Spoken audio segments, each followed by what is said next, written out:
As a child of television, I joined the industry when India's public broadcaster Doordarshan was the country's only channel, and it had only 30-minute capsules of privately produced news bulletins at the time. I have been molded by the magic and the immediacy of the visual medium. But I have also seen, and I must confess, have been a participant in the collapse of television news.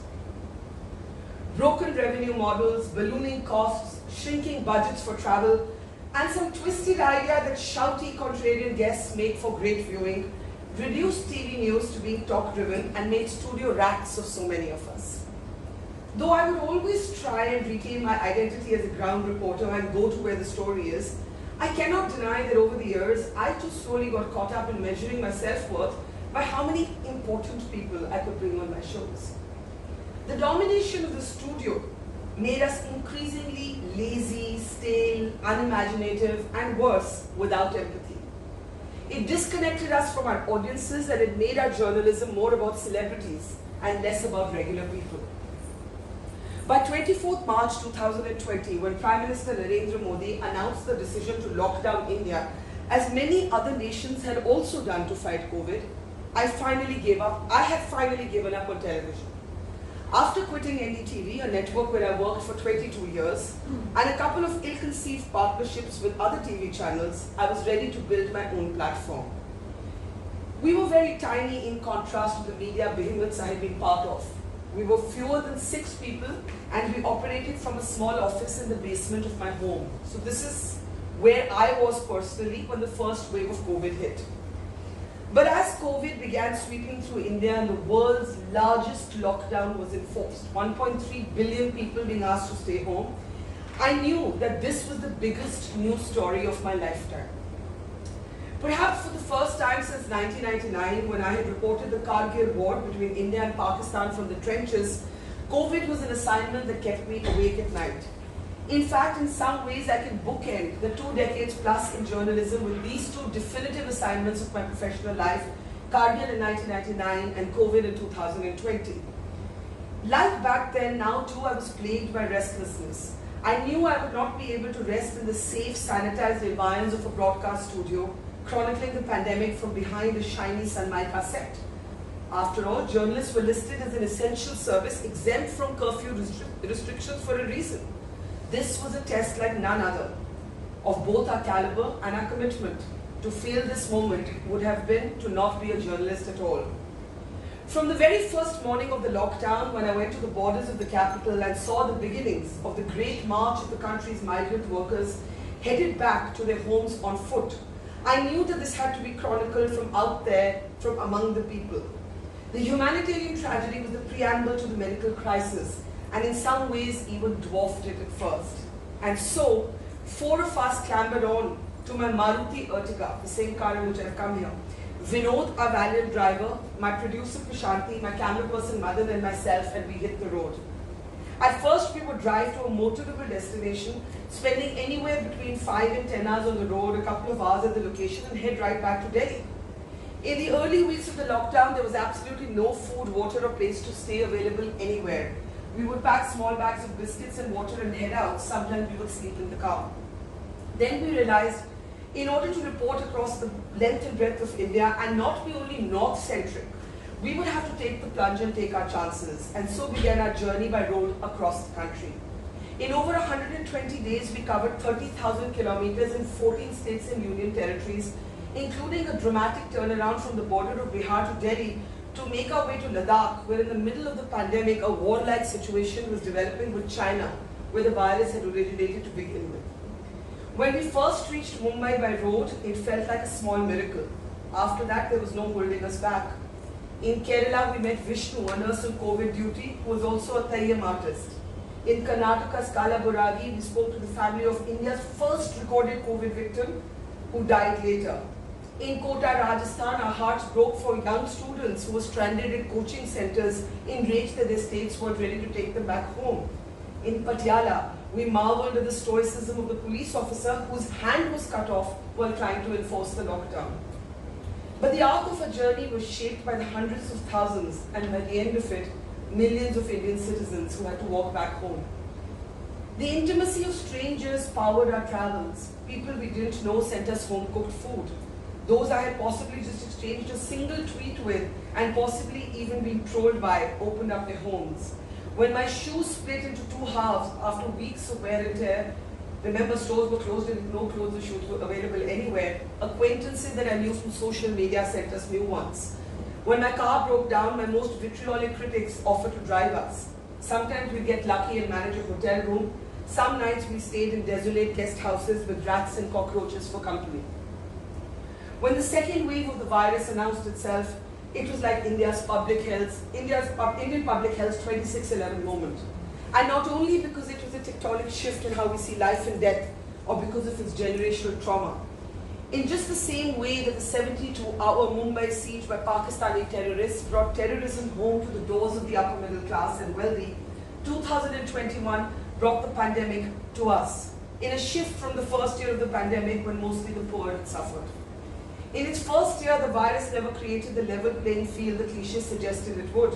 If anything, it created a new social order of prejudice as it wrenched open our fault lines to reveal a horrifically unequal country. When it became a PLU pandemic, people like us in 2021, it brought people closer. But in some cases, it also triggered deep denial and a desperate need to look away.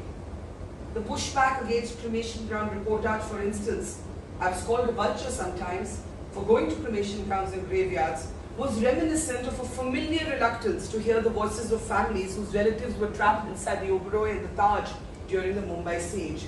It was almost as if people felt unseeing it, not looking at it, would make it go away. There was a similar attempt at erasing and obliterating the truth of the river Ganga's graves. India had failed to save the living, and now we were refusing to count the dead. And then I go on and I'll just read another small passage about what this book is about. This is a book about the people we met over our 2 years on the road covering the pandemic. It is about the Hindu grave digger at a Muslim burial ground, about a Muslim volunteer who performed the last rites for a 6-month-old Hindu baby. It is about the women in a housing society in Surat who decided to cook 5 rotis more at every meal to feed workers in their city. It is about a nurse who found it easier to battle terrorists than COVID. It is about children who watched their mother die on the cold floor of a hospital after she was unable to get a bed in time. It is about young resident doctors and their mental meltdown. It is about children with autism and newborns infected with the virus. It is about gurudwaras that ran oxygen langars when hospitals closed their doors. About teachers who paid the price with their lives to keep our democracy functional in the middle of a pandemic. It is about the goodness, but also about the prejudice of ordinary people.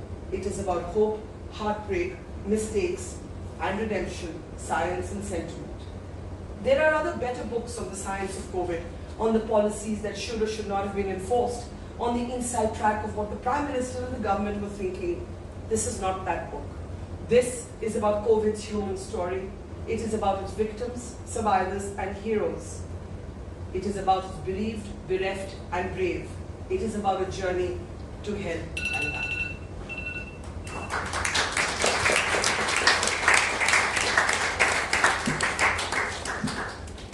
Thank you, Barkha. I think it's a great introduction to a monumental piece of work that you've done over the 2 years, and I have the privilege of being on your show, Mojo. I think you're getting the mic. Hi. Thanks, Barkha.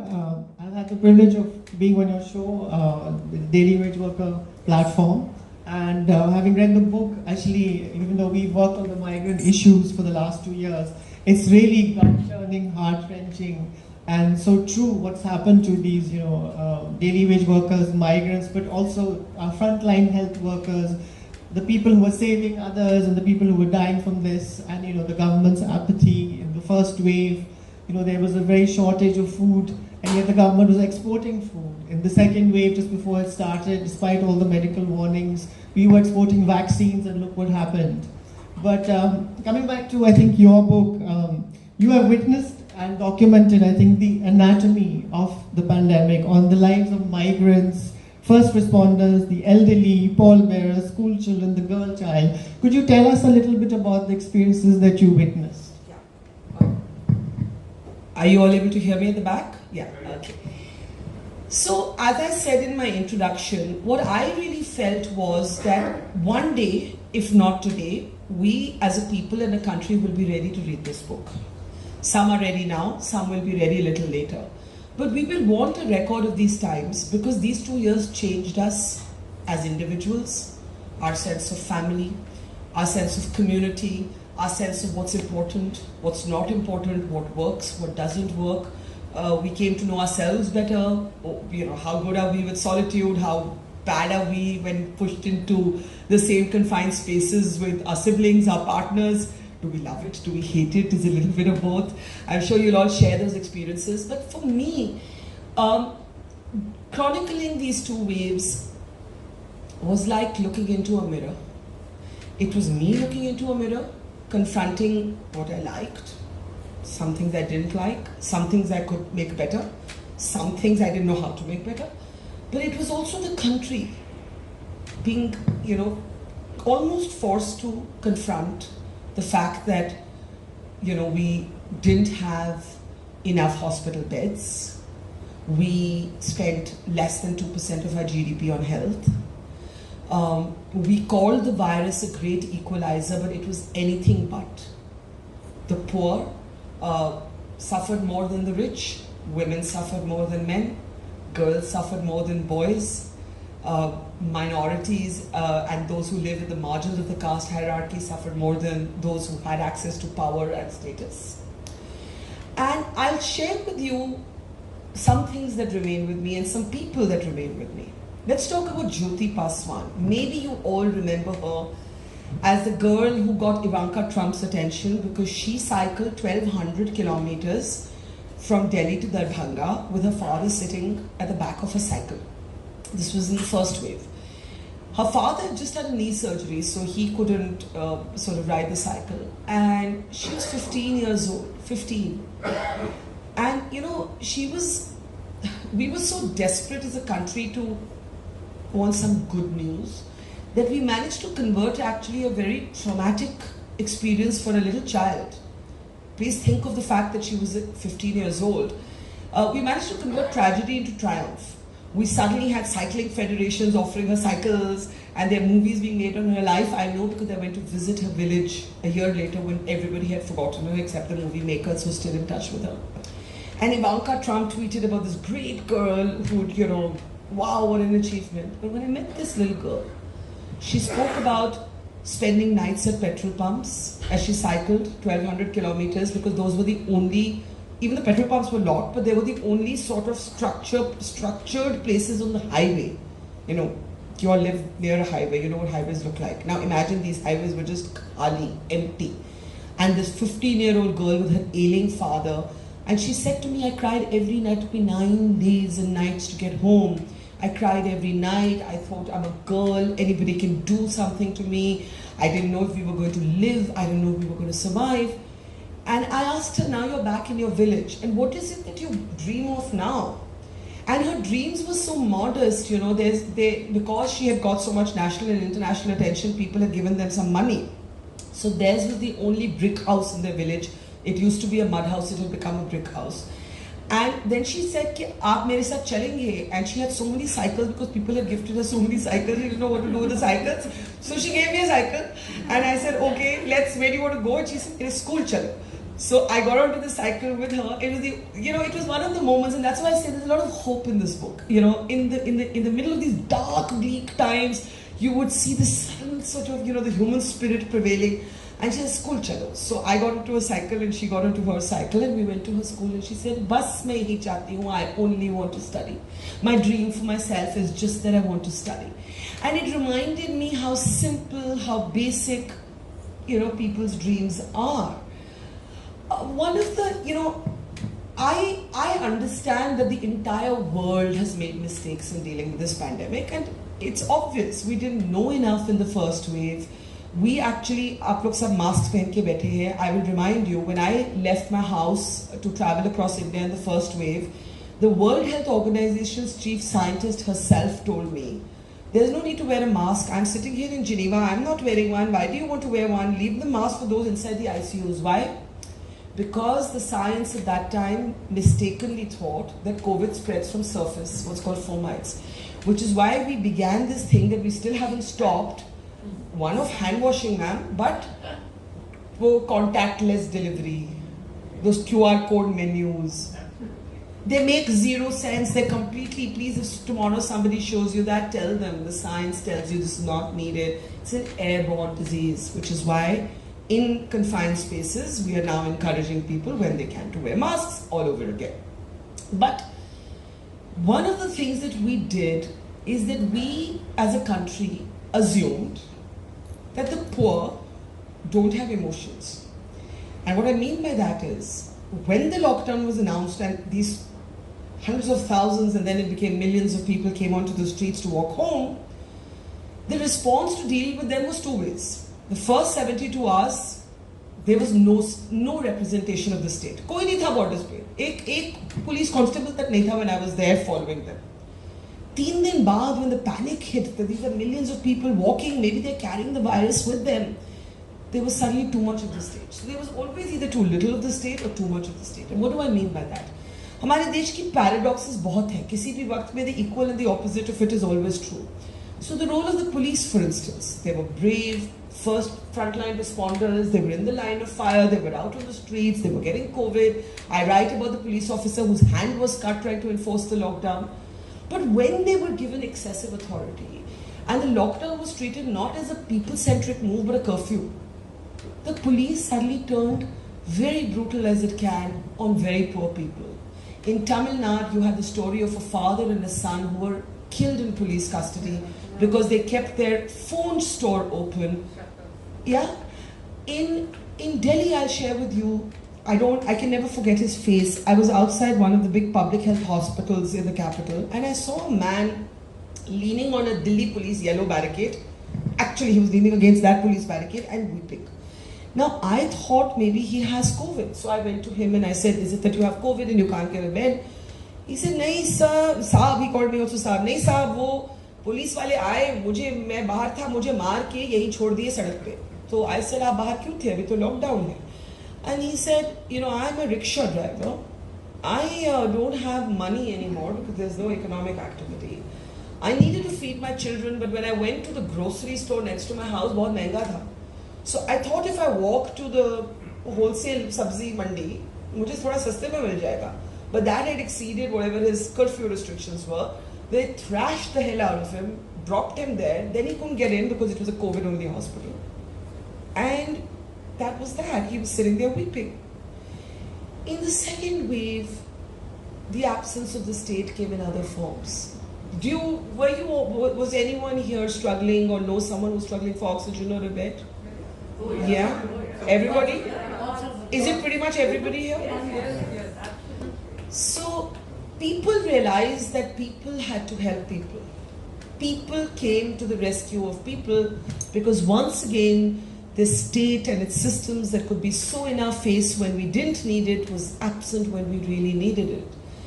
And I will never forget the scenes at our gurdwaras where, if I had to pinch myself, and I remember I was on the BBC that evening and I said to the anchor, Yalda Hakim, she said, where are you? Who are those people behind you?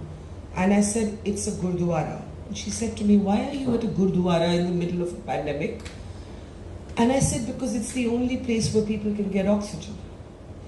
And it was like, एक ज़माने में drive-in movie halls, movie theaters होते थे. उसके बाद drive-in McDonald's होता था. अब drive-in oxygen langars थे. So you had these cars, they'd slow down at the Gurdwara. There'd be some desperate person at the back seat gasping for breath. There would be a giant oxygen cylinder सड़क पर.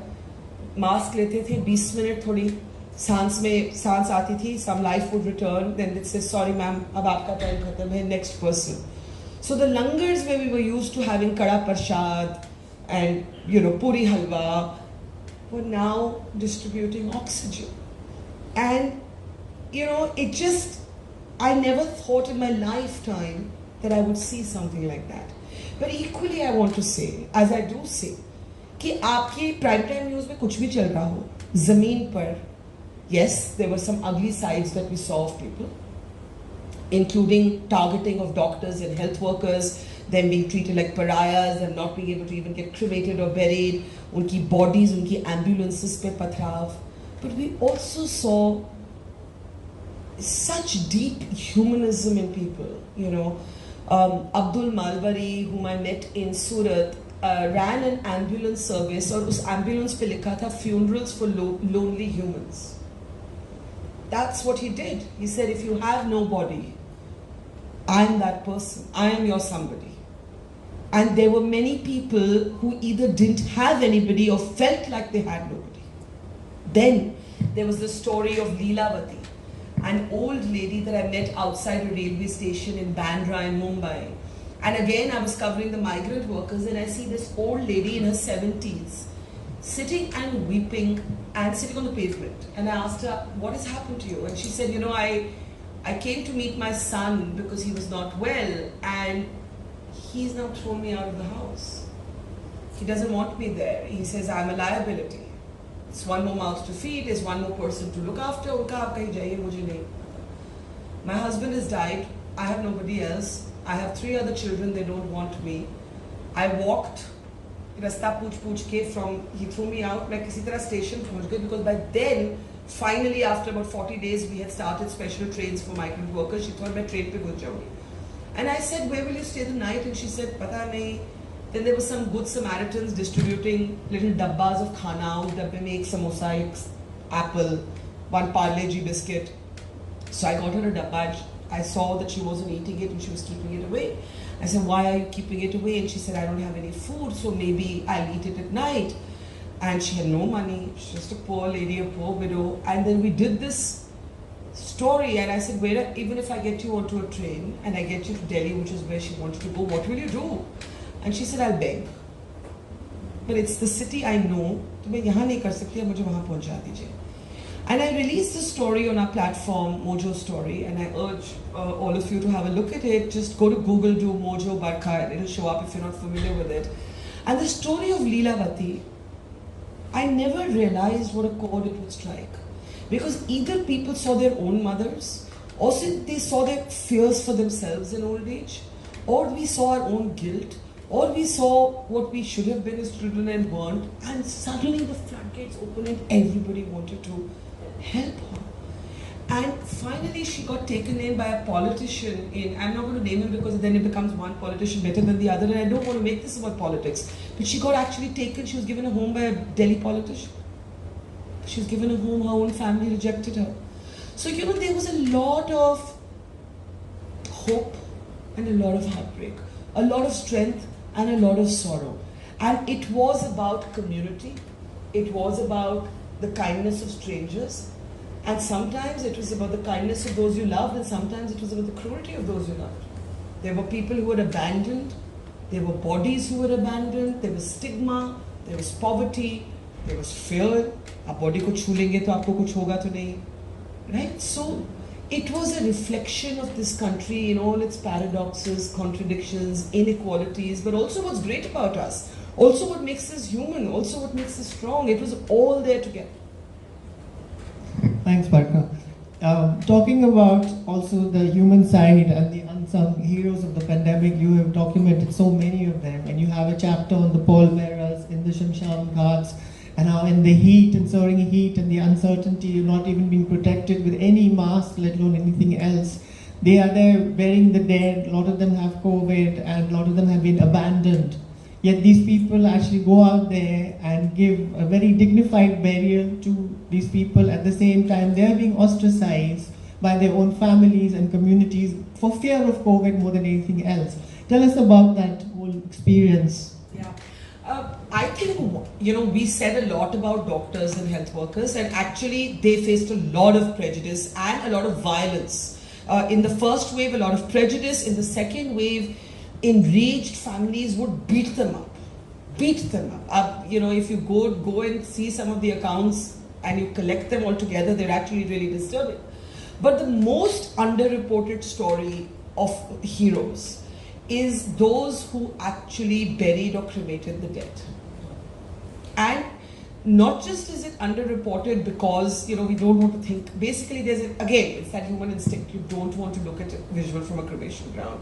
Danish, you mentioned Danish's photographs. They shook the world, but there was a lot of debate. कि क्यों ली उसने वो photo? क्यों उसने publish की New York Times में? And then people said, oh, but the American media doesn't do it. And actually, the American media did do it. It's just that they don't cremate, so that visual of the fire isn't there. But there were mass graves in the US that were reported on the front page of the Times and the Post. And, they were volunteers. What makes these pallbearers so extraordinary? Some people were allocated by their caste, and these are things we don't want to talk about, कि भाई आपका काम है उसको दफनाना, उसको cremate करना. But so many people I met volunteered to do this. They volunteered to do this. In Varanasi, in Banaras, I met this group of young men who are called body washers, and I remember, in fact, the filmmaker Vishal Bhardwaj called me when he saw that story, and he said, मुझे तो पता ही नहीं था कि ऐसी चीज होती है. And because it is so structured कि it is one identified caste within a caste, जिनका assigned duty है कि आप cremation से पहले body आती है और वो धुलती है. और ये हिंदुओं में भी होता है, मुसलमानों में भी होता है, दोनों ही communities में there is an assigned sect. In the Muslims who typically don't theoretically believe in the caste system, there's also a very stratified caste system. So in Hyderabad, I met Muslim body washers. In Varanasi, I met Hindu body washers. Their work was only to wash the bodies. Now, these were not regular times. These were times when no one was willing to touch a body that had COVID, or many people were not willing. And ये लोग बहुत ही कभी छोटे पैसे के लिए, कभी volunteer के level पे they would do it, and they would then be ostracized by people for doing it. So I just was staggered by this. कि एक तो, as they said, we are the family to people whose family won't touch them, and we think that's something noble to do. And we do this, and yet we are. मेरे सामने ही हुआ, मैं इन लड़कों से बात कर रही थी. We were walking in one of the gullies of Benares, so वहाँ से किसी दुकानदार ने बोला चल दूर हट, because of there was always associated so-called impurity with these young boys. Now it was impurity plus COVID. दूर जाओ. So they would step in where families sometimes wouldn't, and yet they were ostracized. So for me, the pallbearers, as I call them, of COVID, are really extraordinary. And then, of course, there were the pallbearers of. I just want to take a second to talk about this. इस दौरान बहुत से ऐसे लोग भी थे who died not from COVID but from other illnesses. And typically, in a non-pandemic time, those people would not have died because they would have been able to get medical attention. And when I think of the pallbearers, I think of 4 little girls. I'm calling them little because at 50 everybody looks little to me. But there were 4 young girls, and the oldest in those daughters was 19. और बाकी सब छोटी-छोटी लड़कियां थी. And their father was a चाय वाला in Aligarh. चाय वाला means not कि कोई बड़ी दुकान, वो जैसे होता है hole in the wall, एक लकड़ी के 4 फट्टे लगा के उसमें चाय बेचता था. He was a tuberculosis patient. Or TB, there was no way to get medical attention. दवाइयाँ नहीं मिल रही थी, ambulance नहीं मिल रहा था, कुछ नहीं मिल रहा था because it was all taken over by COVID, and he died. And I remember these girls. There was no boy in the family bearing the sort of the body and going to cremate him. And those were also the pallbearers of COVID. The families who had nowhere to go, not just from deaths related to COVID, but the diseases and the illnesses we forgot. Dialysis patients, heart patients, TB patients, cancer patients. So again, the book is an attempt to remember all those we may forget. Thanks, Barkha. You also traveled 14 states, you say, and covered the length and the breadth of the country. Are there some images or memories that you have in terms of certain geographies or groups that you could share with us that really stays in your mind even 2 years after you started this project? Yeah. So one thing that I'd like to talk about is how one person can make an enormous difference. So where you had good local responses, you actually had a very, very efficient management of the pandemic. So this thing, we feel so helpless, we feel so overwhelmed, kuch ho hi nahi sakta. Yes, to some extent we were, and we still are helpless. Our masks are back, right?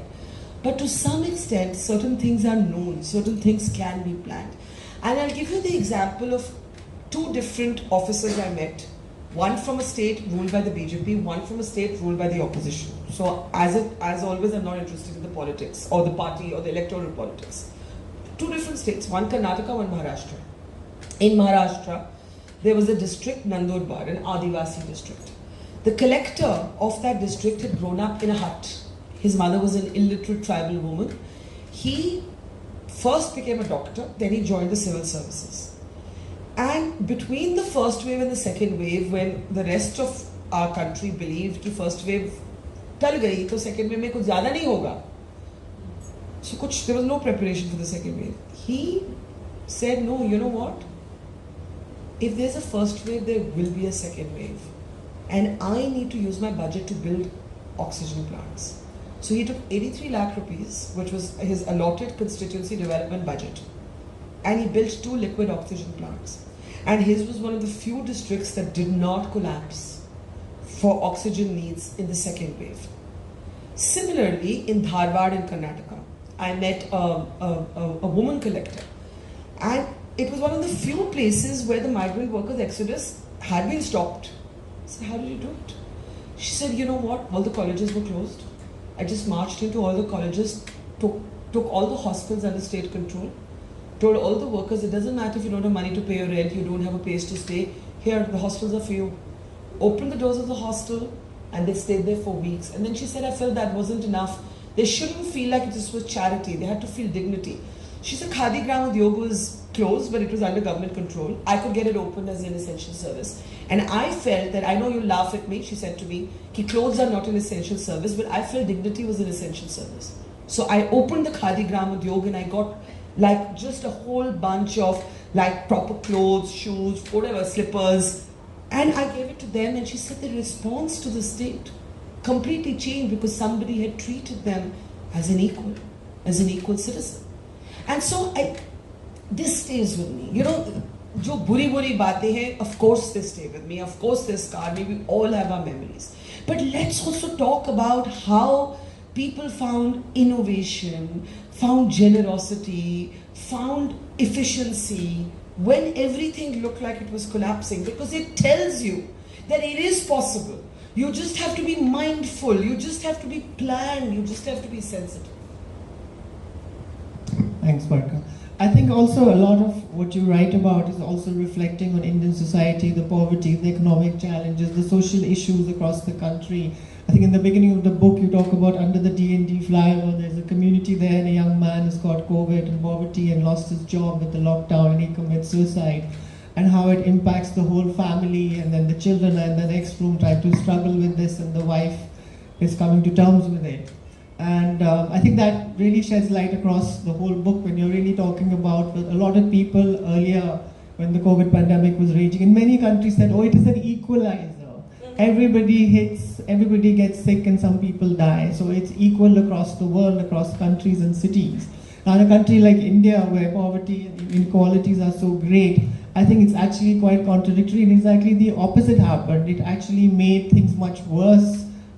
People suffered a lot more, people died a lot more, people starved a lot more, people lost a lot more jobs. So tell us a little bit about how the fabric of society was more shattered by COVID and socioeconomic inequities increased. Yeah. So it's a contradiction because at one level none of us were untouched by COVID. But at the same time, I'll tell you the story of this little girl who was 15 years old, not Jyoti, but another 15-year-old girl whose story is also in the book, called Vaishvi. Vaishvi was the daughter of a school teacher in UP. And more than 1,000 teachers died from COVID because uski beech mein chunav ho rahe the. Kaun se? Not just Bengal and Kerala and jahan kahan hue, local panchayat elections. और आप और याद करिए कि the state government actually said mat karo and the court said karo. The court gave a go ahead for these elections. So these poor teachers were sent on election duty. They had no choice. There's a story I tell of a pregnant woman who died because she was on duty. They tried to say कि उनके बच्चा होने वाले नहीं आ पाएंगे. So like this, about 1,000 teachers lost their life just from that exposure during the surge. It was just before the second wave to election duty. So the daughter of one such man who had died, she said to me, you know how I feel, I know you know how I feel because your father died. And I said to her, you know what, at the level of human loss, of course I know how you feel. But at the level of my own privilege, as much as I'm shattered that my father's not there with me, my father did not lose choice.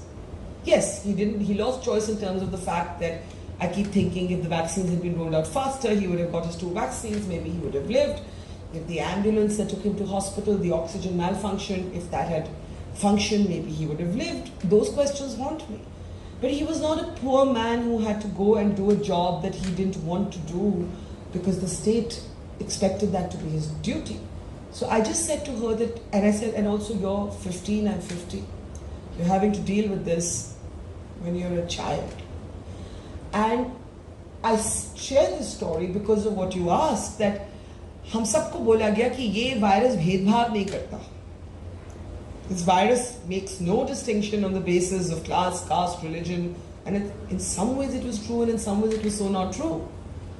Because while all of us had to plead for oxygen beds, all of that in the second wave, the poor didn't even get tested in rural India. I went from village to village to village, and you would find the primary healthcare centers were closed. There were no testing facilities. But in every village that I went to, the villagers in April and March of 2021 had reported in their panchayat records a sharp spike in deaths. Let's say if in a village on an average in a year there are 30 deaths, then they were reporting 100 deaths. I'm giving you an illustrative example. The exact numbers obviously varied from village to village. And वही सारे Covid symptoms, तो आप गए क्यों नहीं, कहाँ जाते जी, समझ नहीं आया. Died in their homes. Because they died in their homes, never tested, never recognized as a COVID death. Some died outside the closed doors of hospitals. When the oxygen ran out, and this is when it starts transcending classes, that's the only time I saw in that tragedy it being an equalizer. Because very wealthy families and very poor families, the poor families had sold phones, had sold the only piece of gold that they may have, had sold वो ज़मीन 25 साल save करके कुछ एक बीघा ज़मीन जो ली है उसको बेच दिया. Very wealthy didn't struggle with the money, but when the oxygen ran out, but the hospital never acknowledged that to be a reason for the death, and your release certificate only said died from heart attack. Yeah. That's the time I saw that bridge being built between classes. And I actually, documented a number of families that created support groups and then went to court. And the youngest petitioners are children whose father died from oxygen shortage, but who no longer have money to pay their school fees because their only source of income was lost to oxygen shortage. But they'll never be counted. So there were moments when the differences would collapse because there was a universalism to the grief. And then there were obviously moments when you can't even begin to imagine, how the poor, a sweeper in a municipal corporation who sells everything he has, does a little video. He showed me the video with his wife.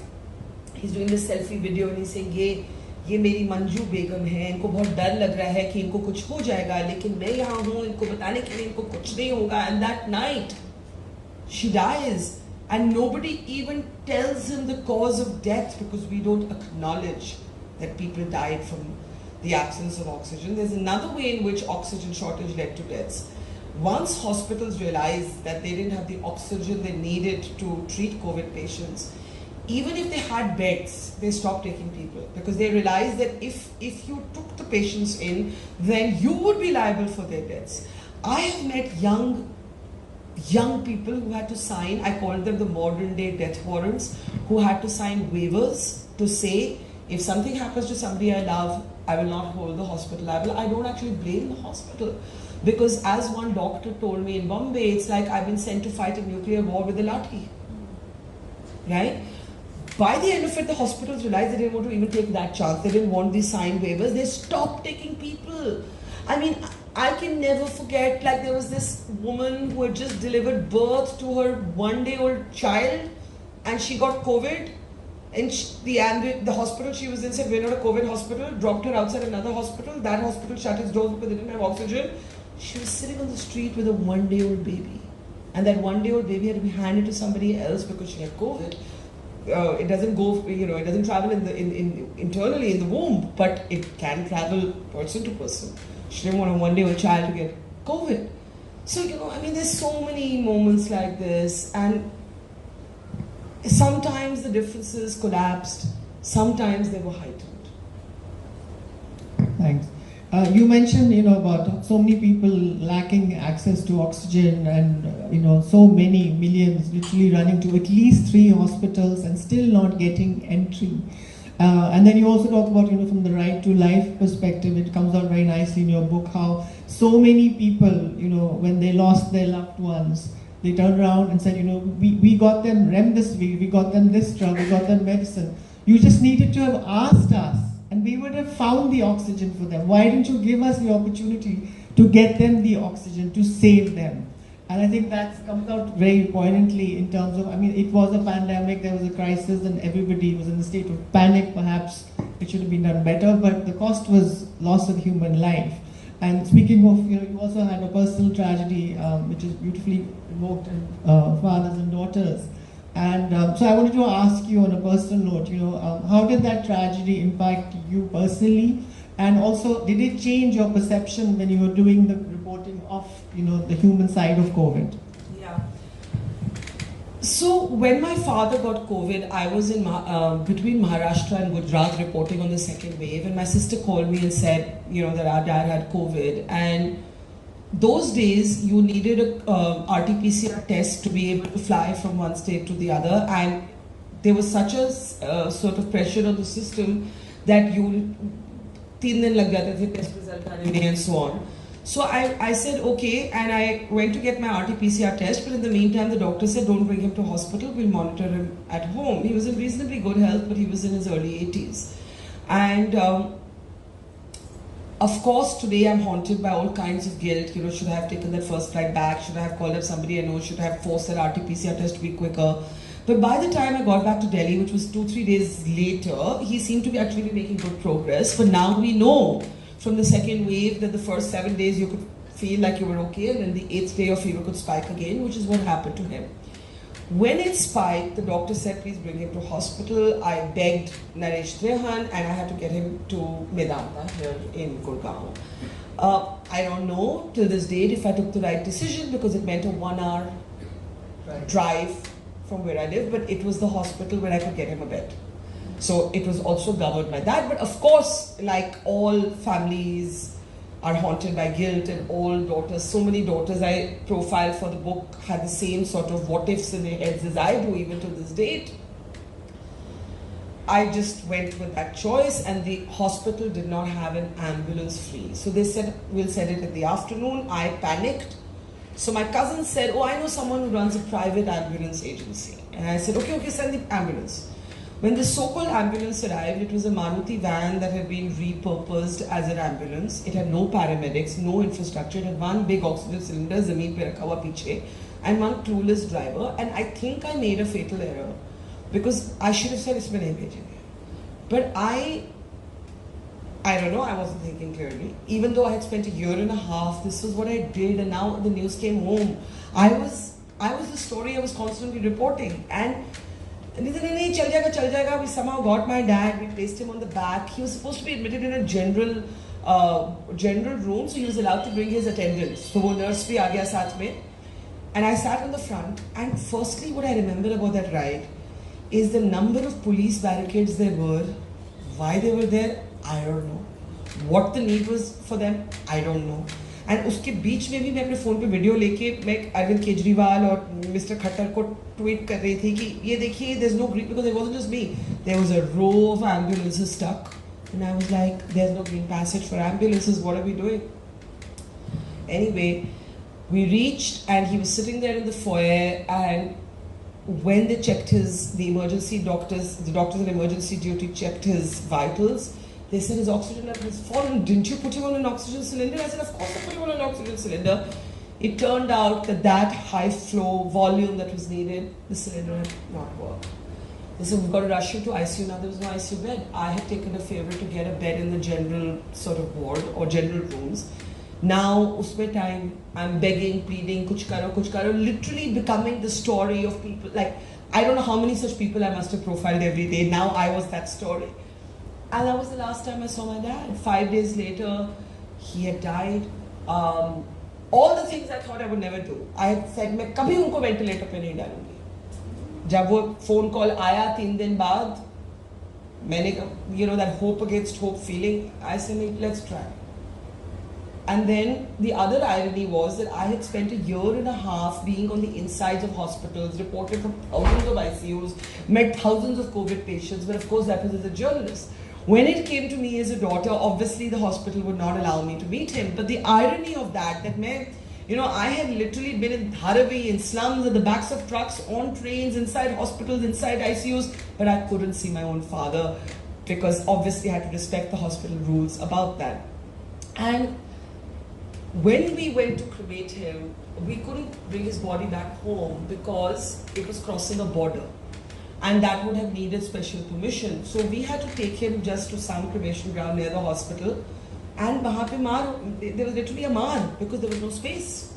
And 3 families were quarreling and ladai jhagda ho raha tha, which also I had reported on in the case of other families. And then we called the police, somebody helped us, and we were able to cremate him. And I came home that day and I was running a fever. I tested positive. I tested positive for COVID on the day that my father died.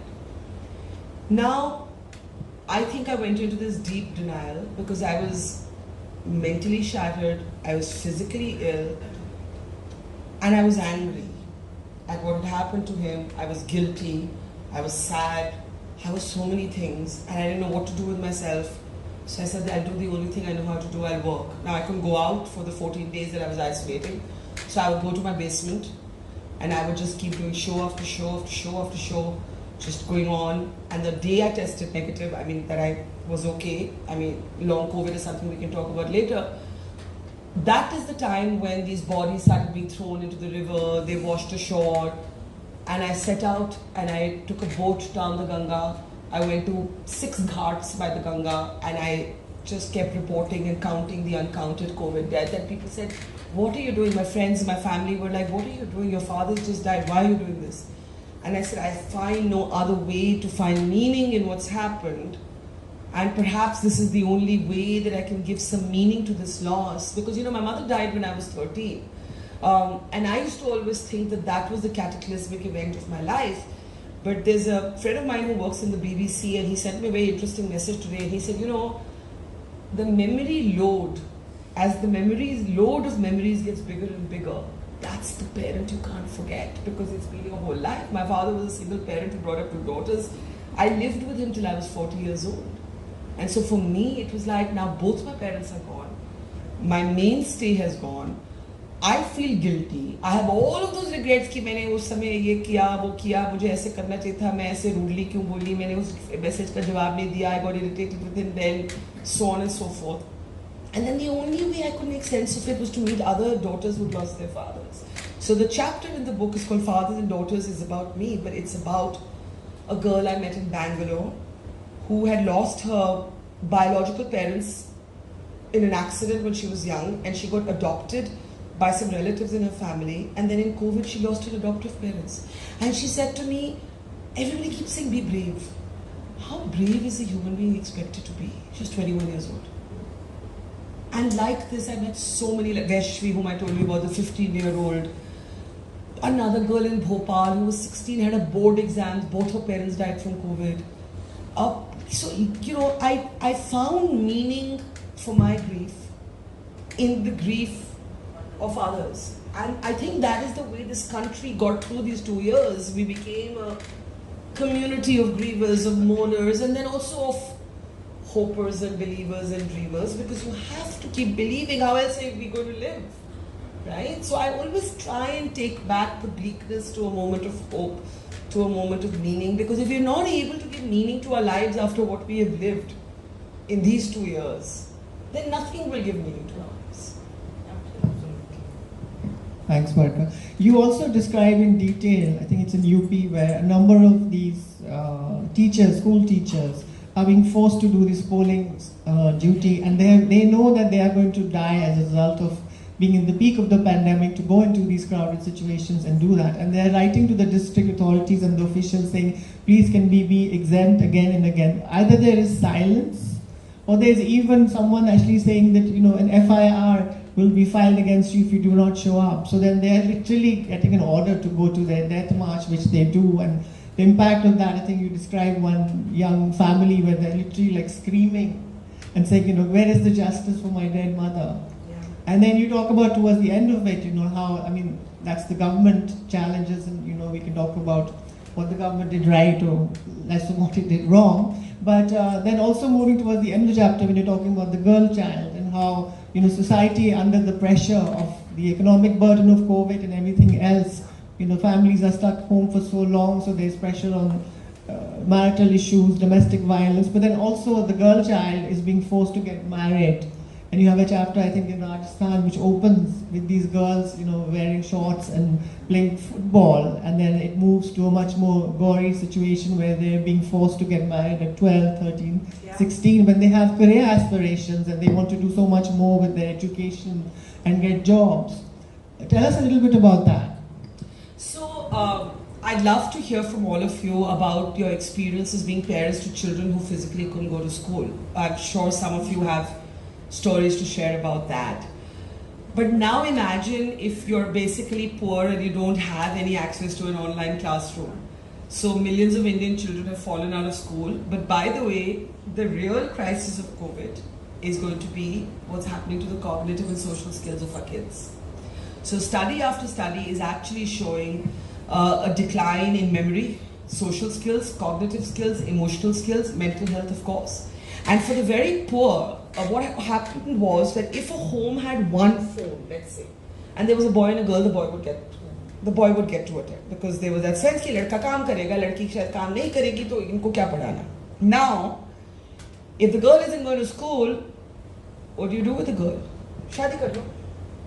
So this fight that, you know, we'd fought quite successfully in bringing down the numbers of child brides, this saw a new spike. Because parents, and in particular mothers, who no longer found the home always a safe environment. Because we know that there was a rise in sexual violence, domestic abuse, or combination of ladki ke sath kya kare and fear for the girl said, isko bhej do. So I actually tell the story again through a positive lens about a village in Rajasthan where where a local group of activists are teaching girls football, and also how to be videographers, so teaching them how to make journalistic stories on the phone, as a way of saying we have a skill, don't marry us off. We have a skill. We have some vision for our life. But schooling, we've had the longest physical closure of schools in the world. There is no, and I understand that we're big and unwieldy and diverse and there are many problems and we're not like England, a small little island nation, and we can't benchmark ourselves against, I get all of that. But honestly, this is not, I mean, this is the real crisis that is going to stay with us, what has happened to our children. And I am now worryingly seeing new moves to close schools again, you know, in this new panic about it. And of course, girls suffer in a way that boys don't. And it's in all cities and all classes, but if you're poor, it is even worse. But I'm sure, like, many of you have things to say, so I don't know if you want to go.